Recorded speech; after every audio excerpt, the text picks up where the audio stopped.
வாங்க மகளின் மருமகளின் என்ன ரியாக்ஷன் வீடியோக்குள்ள போயிடலாம். சொல்லு, அவனுக்கு அந்த பொண்ணு மேல காதலே வந்திருக்க கூடாது. துரோகம். துளசியும் சின்ன தம்பி நம்ம ஏற்றுப்பாங்களா ஏற்றுக்க மாட்டாங்களா என்னதான் செய்யறது அப்படின்னு சொல்லி ஒரு குழப்பத்திலே இருக்காங்க. தலை கட்டின விஷயம் நாச்சியார் அம்மாவுக்கு தெரிஞ்சா கண்டிப்பாக துரோகம்னு தான் சொல்லுவாங்க. சின்னம்மா துரோகம் நினச்சதில்லை. நான் ஒருபோதும் அம்மாவுக்கு இது மாதிரி துரோகம் நினச்சதில்லை. அன்றைக்கி அந்த தாலியை கட்டினதே இது மாதிரி உங்களை காப்பாற்றணுங்கிற ஒரே காரணத்துக்காகங்கிறாங்க. என்னன்னு தெரிஞ்சு ஒரு வேலைக்காரங்கிற எண்ணத்தை எந்த நேரமும் மனசில் வச்சுட்டு இருக்கிறவன்.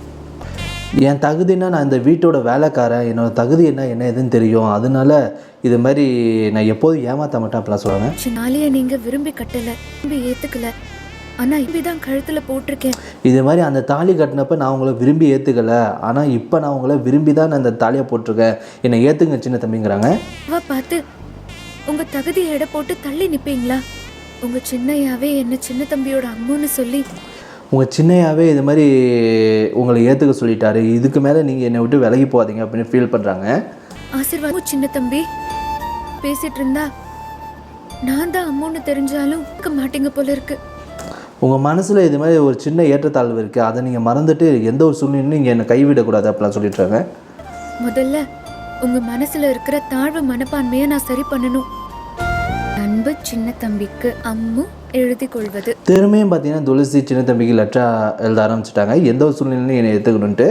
எனக்கு முன்னாடி வந்து நிற்க ஆசைப்படுறேன், என்ன நீங்கள் ஏற்றுக்கணுங்கிற அந்த நம்பிக்கையை கொடுக்கணும்.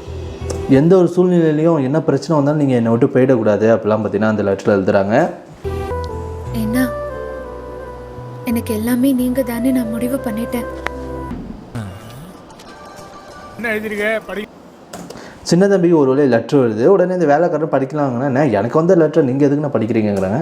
எனக்கு வந்த லெட்டரை நீ படிக்கிற பார்ப்போம். சின்ன தம்பிக்கு கொள்வது நிமிஷத்துலேயும் நான் வருவேன். சின்ன தம்பியும் பார்த்தீங்கன்னா அந்த லெட்டர் ரொம்பவே சந்தோஷமாக படிக்கிறாங்க. அதை பார்த்தீங்கன்னா துளசி ஒரு ஓரமாக நின்று கேட்குறாங்க. நான் பார்க்கணும்ல, இங்கன்ற அந்த நம்பிக்கையை எனக்கு கொடுக்கணும். என்ன நீ ஏற்றுக்கணுமேனு தான் நான் பயந்தேன். நான் உன்னை விட்டு எப்படி போவேன், இது மாதிரி நீ வந்தனா போதும் நான் உனக்காக வந்துடுவேன் அப்படிலாம் பார்த்தீங்கன்னா சின்ன தம்பி சொல்லிட்டுறாங்க. இந்த உசிரே உனக்கு தான் அம்மோ, நான் உனக்கு என்ன நம்பிக்கை கொடுக்கணும்? என்ன நம்பிக்கை வேணும் எழுதிருக்கிய, நீ என் முன்னால் வந்து நில்லு, கண்டிப்பாக நான் உன்னை ஏற்றுப்பேன், எந்த ஒரு சூழ்நிலையும் உன்னை விட மாட்டேன் அப்படிலாம் சொல்கிறாங்க. நாடி வந்து நிற்கிறப்போ எதையுமே யோசிக்கக்கூடாது. நீ மட்டும் என்கிட்ட வா, அதை தாண்டி வேற என்ன யோசிக்க போகிறேன்? நீ நினைக்கிற எல்லாமே உனக்கு நடக்கும், யார் நம்மளை தடுத்தாலும் நான் உன்னை விட்டு போக மாட்டேன் அப்படிலாம் சின்ன தம்பி சொல்கிறாங்க. இது கேட்டு துளசி சந்தோஷமாக இருக்குது. என்னமோ ஏமாத்திடாதீங்கன்னு இவ்வளோ பெரிய வார்த்தையெல்லாம் எழுதிருக்கு. நான் உனக்குன்னு நீ முடிவு பண்ணிட்டு தான் இப்போ தானே சொல்கிறேன். இன்னொரு சைடு பார்த்தீங்கன்னா வீட்டுக்கு ட்ரெஸ் எடுக்கிறவங்களாம் வந்திருக்காங்க. அதனால் பார்த்தீங்கன்னா எல்லாரும் ட்ரெஸ் எடுத்துட்டாங்க. இதை பாரு, இது உனக்கு நல்லா இருக்கும். புடவை எடுக்கிறீங்களா? அவங்க எடுக்கிறாங்க, நான் சும்மா பார்க்குறேன். அபிராமியும் சின்ன தம்பி இங்கே நிறைய ட்ரெஸ் இருக்குது, வேஸ்டி சட்டை இருக்குது, உனக்கு வேணா எடுத்துக்க அப்படிங்கிறாங்க. உனக்கு வேணா எடுத்துக்கோ.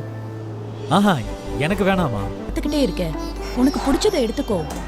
ஏன் சின்ன தம்பி நீ இது மாதிரி பார்த்துட்டு உனக்கு பிடிச்ச எதாக இருந்தாலும் எடுத்துக்க அப்படிலாம் பார்த்தீங்கன்னா சொல்லிட்டுறாங்க.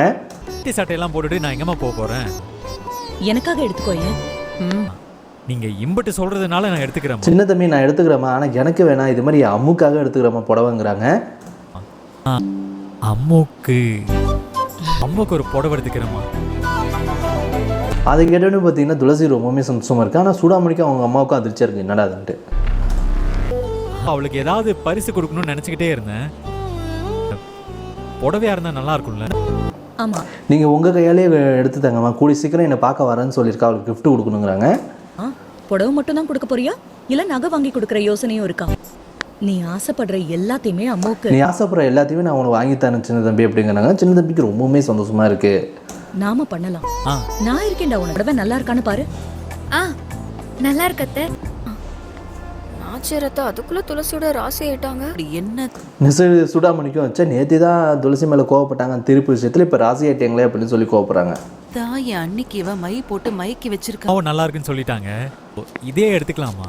சரிடா, இந்தா. சின்ன தம்பிக்கு ஒரு வழியாக பார்த்தீங்கன்னா ஒரு புடவையை செலக்ட் பண்ணி கொடுக்குறாங்க. அது யார் செலக்ட் பண்ணாலும் நம்ம துளசியை செலக்ட் பண்ணி தராங்க. உன் அம்மாவுக்கு பத்திரமா கொண்டு உனக்கு புடவை எடுத்துக்கிறியா? ஆஹா வேண்டாம், நல்லா இருக்குமா? துளசியோட மைண்ட் வாய்ஸ் எனக்கு தான் ஆல்ரெடி எடுத்தாச்சு, சின்ன தம்பி எனக்கு தானே எடுத்து கொடுக்குறா அப்படின்ட்டு மைண்ட் வாய்ஸில் நினைக்கிறாங்க. எடுத்தாச்சு அத்தை. பாரு, எனக்கு இந்த மெட்டீரியல்லாம் செட் ஆகாது. பாரு, துணிக்கே வக்கு இல்லாம இருந்தவெல்லாம் எப்படி பேச எனக்கு வேணாம் அப்படிலாம் சொல்கிறாங்க. எனக்கு மெட்டீரியல் பிடிக்காதுன்ட்டு உடனே சுடாமணியோட அம்மாவும் சிங்கிள் துணிக்கே வக்கில்லாதவெல்லாம் என்னெல்லாம் பேச ஆரம்பிச்சிட்டா பாருங்கிறாங்க. இல்லைங்கண்ணே, போறீங்களா? நீங்க வேட்டி சட்டை காட்டுனீங்கல்ல, அது ரொம்ப நல்லா அந்த புடக்காரரை நிறுத்தி பார்த்தீங்கன்னா எனக்கு வேஷ்டி சட்டை வேணுங்கிறாங்க. அவரும் என்னவோ மாதிரி பார்க்குறாரு, என்னவோ புடமா எடுக்காம இது இருக்கு கொடுக்கணும். அதான் சரிங்கம்மா, தருவோம்மா. உங்களுக்கு வேஷ்டி சட்டை வேணா தரேன் அப்படின்னு சொல்லிட்டு எடுத்து கொடுக்குறாங்க. ஏன்னா என் ஃப்ரெண்டுக்கு கிஃப்ட் கொடுக்கணும்னு சொல்லிட்டு சமாளிக்கிறாங்க. இந்தாங்க. ஒரு வழியாக பார்த்தீங்கன்னா சின்ன தம்பிக்கு எப்படியாவது அந்த வேஷ்டி சட்டையை கொடுத்துடணும் அப்படின்னு சொல்லிட்டு ரூம்க்கே வராங்க. நான் தான் அம்முன்னு உங்ககிட்ட சொல்லிடுறேன் சின்ன தம்பி. சீக்கிரம் வந்துடாமோ. இந்த சைடு பார்த்தீங்கன்னா சின்ன தம்பி சீக்கிரமாக என்னை வந்து சேர்ந்துட்டு நான் உனக்காக வெயிட் பண்ணிட்டு இருக்கேன் அப்படிலாம் சொல்லிட்டாங்க. இதோட இந்த எபிசோட் முடியுது. இந்த எபிசோட் பற்றி என்ன கமெண்ட் பண்ணுங்கள், லைக்கும் பண்ணுவேன்.